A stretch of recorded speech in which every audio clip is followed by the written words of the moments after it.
अस्सलाम वालेकुम dear students आज हम factors affecting the rate of E1 and E2 elimination unimolecular and elimination bimolecular reactions को देखना है कि कौन कौन से फैक्टर उनकी रेट को इफेक्ट कर रहे हैं। सबसे पहला फैक्टर जो हम लोग यहाँ पर डिस्कस करने लगे हैं वो है सबस्ट्रेट या फिर अल्काइल हैलाइड।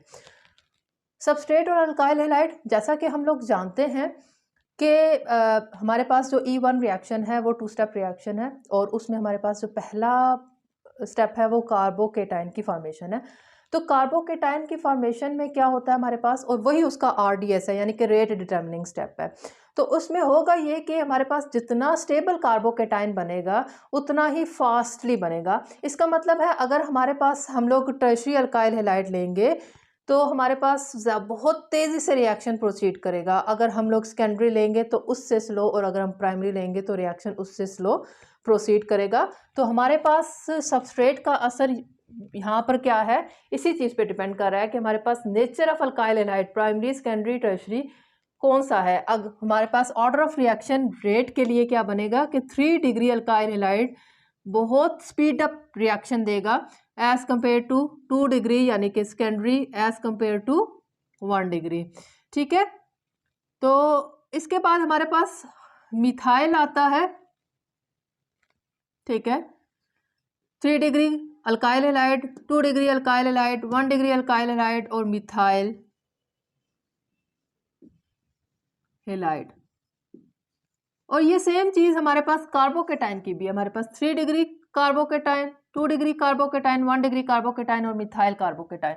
तो याद रखें कि मिथाइल हैलाइड तो एलिमिनेशन रिएक्शन देगा ही नहीं, क्योंकि कम से कम 2 हमारे पास कार्बन होंगे तो उसके दरमियान डबल बॉन्ड बनेगा। बीटा कार्बन, बीटा हाइड्रोजन होना शर्त है किसके लिए, एलिमिनेशन रिएक्शंस के लिए। तो हमारे पास सबस्ट्रेट का क्या असर होगा, ऑर्डर होगा हमारे पास 3 degree tertiary greater than secondary greater than primary and greater than methyl halide. और ये रिएक्शन एलिमिनेशन देते ही नहीं है, ये सिर्फ SN रिएक्शन देंगे। अब हम लोग प्रोसीड करते हैं। नेक्स्ट जो हमारे पास है फैक्टर इफेक्ट करता है वो है हमारे पास लीविंग ग्रुप। ठीक है, नेचर ऑफ लीविंग ग्रुप।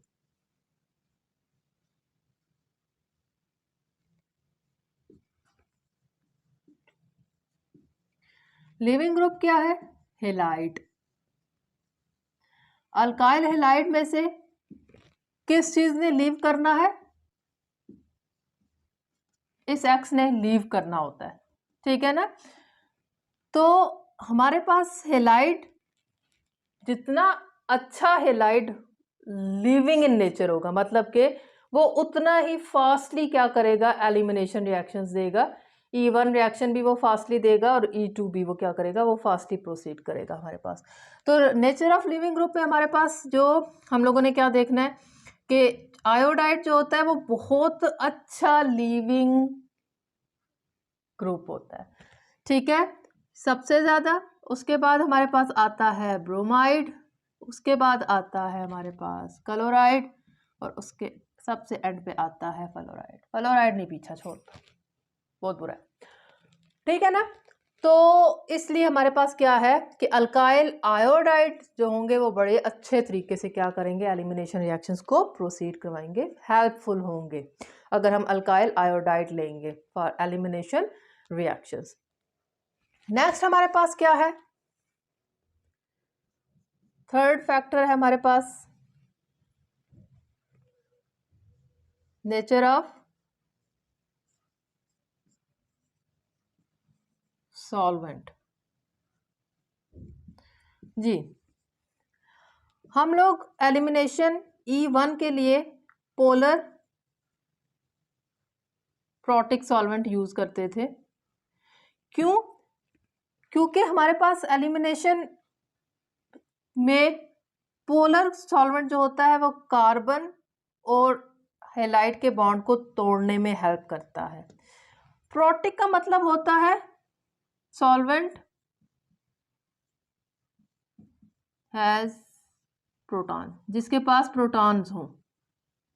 तो जिनके पास प्रोटॉन्स होते हैं वो क्या करते हैं, वो सॉल्वेट कर सकते हैं, solvate the halide ion.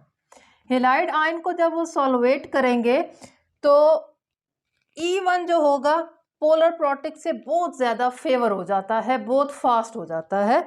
Polar nature ने C और X बॉन्ड को ब्रेक करने में हेल्प किया, प्रोटिक नेचर ने ये किया कि हेलाइड को इनसर्कल कर लिया। जब उसने हेलाइड को घेरा डाल लिया, अब हमारे पास कार्बन और हेलाइड दोबारा आपस में नहीं मिलेंगे।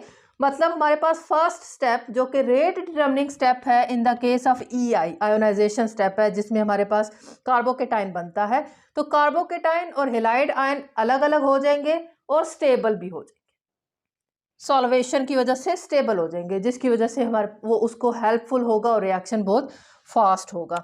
अगर हम लोग पोलर प्रोटिक की जगह क्या कर लें, पोलर ए प्रोटिक सॉल्वेंट को यूज करें। ए प्रोटिक का मतलब जिसमें हाइड्रोजन ना हो, नो प्रोटॉन। तो पोलर तो इसमें भी चाहिए क्योंकि कार्बन और हेलाइड का बॉन्ड तोड़ना है।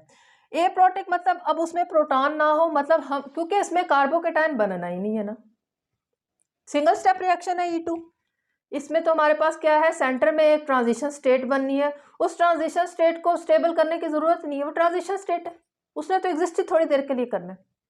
ठीक है, तो इसलिए हमारे पास ए प्रोटिक की हमें यहाँ पर जरूरत होती है। तो ए प्रोटिक होता है वो फौरन से रिएक्शन को प्रोसीड करवाता है, ट्रांजिशन स्टेट फौरन से गुजरती है और हमारे पास क्या होता है, अल्कीन बन जाता है।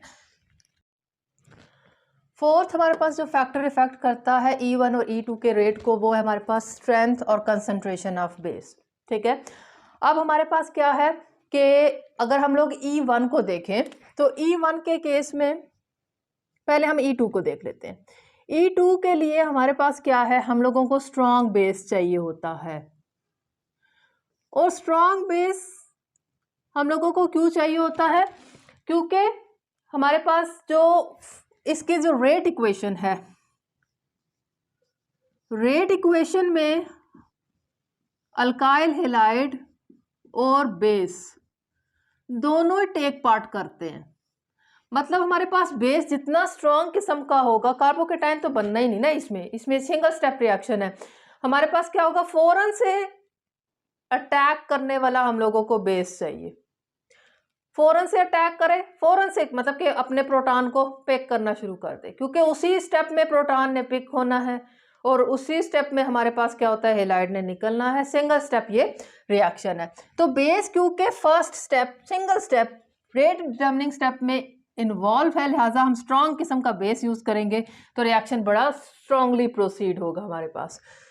अगर हम लोग E2 को देखते हैं तो E1 को देखते हैं तो E1 में हमारे पास बेस जो है वो रेट डिटर्मिनिंग स्टेप में नजर नहीं आता। हमें सिर्फ और सिर्फ किस पे डिपेंड कर रहा होता है, कार्बोकेटाइन पे। First step slow step first step होता है जिसमें कार्बोकेटाइन बनता है, उसमें बेस इस्तेमाल ही नहीं होता। जब रेट डिटर्मिनिंग स्टेप में बेस इस्तेमाल ही नहीं हो रहा तो चाहे वो वीक हो चाहे वो स्ट्रांग हो, वो E1 के रिएक्शन को के रेट को डिस्टर्ब नहीं करता। तो दोनों तरह के बेस जो होते हैं वो E1 के रिएक्शन करवा देते हैं, चाहे स्ट्रांग बेस यूज कर लें चाहे वीक बेस यूज कर लें। ठीक है, तो वो प्रोसीड हो जाता है हमारे पास रिएक्शन। तो बोथ स्ट्रांग और weak base can be used. ठीक है, जो लास्ट फैक्टर है हम लोगों ने यहाँ पर डिस्कस करना है वो है टेम्परेचर। जी, एक बात जो आपने याद रखनी है कि ओवरऑल हमारे पास एलिमिनेशन रिएक्शंस के लिए तो टेम्परेचर हाई ही चाहिए होता है। ठीक है, एलिमिनेशन करवाने के लिए हमने एटम्स को निकलवाना है, हम लोगों को हाई टेम्परेचर चाहिए होगा, तभी हमारे पास रिएक्शन जो होगा एलिमिनेशन होगा, डबल बॉन्ड इंट्रोड्यूस होगा। अब अगर हम लोग कंपैरिजन में देखें E1 और E2 के, तो हमारे पास E2 को एक दूसरे के मुकाबले में अगर इसको मोर टेम्परेचर, ठीक है हाई लिख देती हूँ मैं, इसको अगर हाई टेम्परेचर दिया जाए तो हमारे पास रिएक्शन क्या हो जाएगा, फास्ट हो जाएगा, स्पीडी हो जाएगा। क्यों? क्योंकि हाई टेम्परेचर फर्स्ट स्टेप को फेवर करेगा, आयोनाइजेशन को फेवर करेगा। आयोनाइजेशन हाई टेम्परेचर पे ज़्यादा आयोनाइजेशन होती है।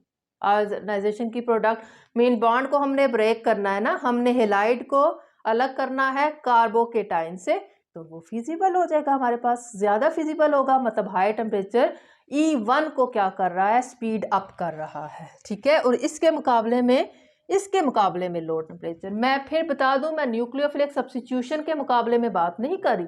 न्यूक्लियोफिलिक सब्स्टिट्यूशन के मुकाबले में तो बिलाशुबा E1 को और E2 दोनों को हाई टेम्परेचर चाहिए होता है। तो हमारे पास हम लोग लो टेम्परेचर जो होता है वो E2 के रिएक्शन को स्पीड अप कर देता है। तो ये हमारे पास 5 फैक्टर्स थे जो कि E1 एंड E2 के रेट को, स्पीड को ग्रिप किए हुए हैं, डील करते हैं, कंट्रोल करते हैं। उम्मीद करती हूँ कि आपको टॉपिक की समझ आ गई होगी। स्टूडेंट्स अपना ढेर सारा ख्याल रखें। अल्लाह पाक हम सबका हामी और नासिर हो। अल्लाह हाफिज़।